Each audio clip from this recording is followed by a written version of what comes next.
We're going to move to the sinus drainage points. Now this is really simple in itself, but remember we need to have done the rest of this head and face work first to make it most effective. I'm just going to put a little bit of lotion on Margaret's cheeks ready, because I'm going to finish these moves by stroking out across the cheeks. We don't have to do this treatment if somebody hasn't got sinus problems, but it won't do any harm to do, and it can feel like a complete treatment.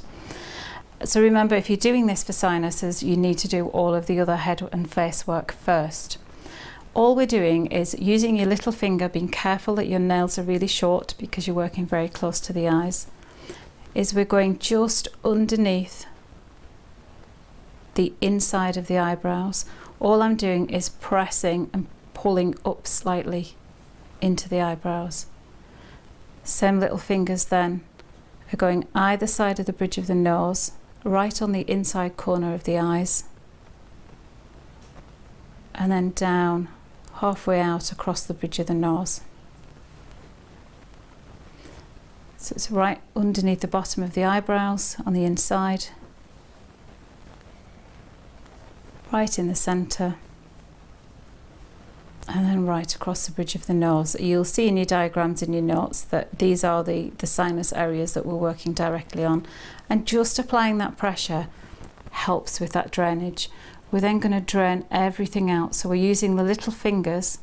You can see I'm hooking my fingers underneath the cheekbones, and we're moving out towards the ears.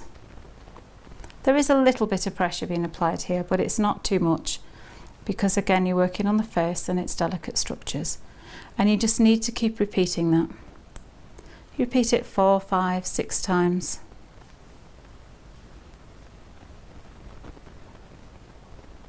You can hold for 10 seconds, 20 seconds, 30 seconds. You can mix and match how much you hold for, but remember it's gentle pressure, which is why I'm using my little fingers. Being careful to avoid the eyes. Stroking out then across the cheeks. So we've gone under the cheeks and we're going across the cheeks. And just keep repeating that. Do a few repeats of it so that you know you've worked all of those areas fully.